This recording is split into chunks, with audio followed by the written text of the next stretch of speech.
m'appelle Alex Azat et vous regardez le calendrier économique. Voici une révision des publications les plus importantes prévues pour mardi le 4 novembre. La première publication va paraître à 9h30 du matin et c'est celle du PMI de construction du Royaume-Uni pour octobre. L'indice a continué à progresser en septembre ayant atteint son plus haut sur 8 mois. L'indice des prix à la production de la zone euro pour septembre va suivre à 10h.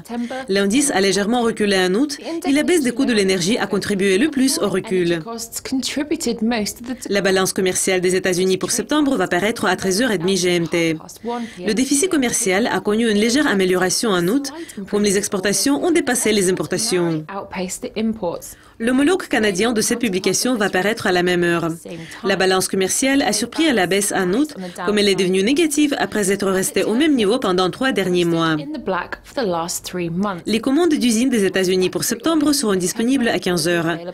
En août, les données ont montré une forte baisse, suivant une hausse des commandes d'avions enregistrée au cours du mois précédent.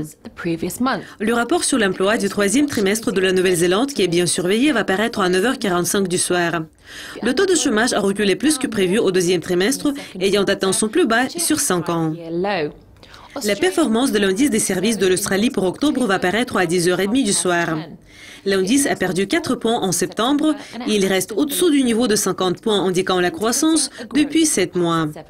La base monétaire du Japon pour octobre sera publiée à 11h50 du soir.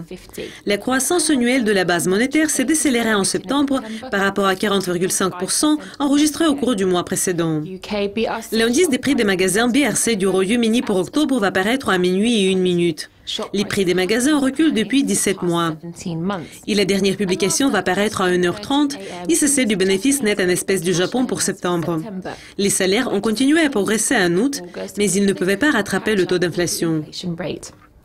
C'est tout pour le calendrier économique de mardi. Notre prochaine édition va présenter les événements clés pour mercredi. Au revoir.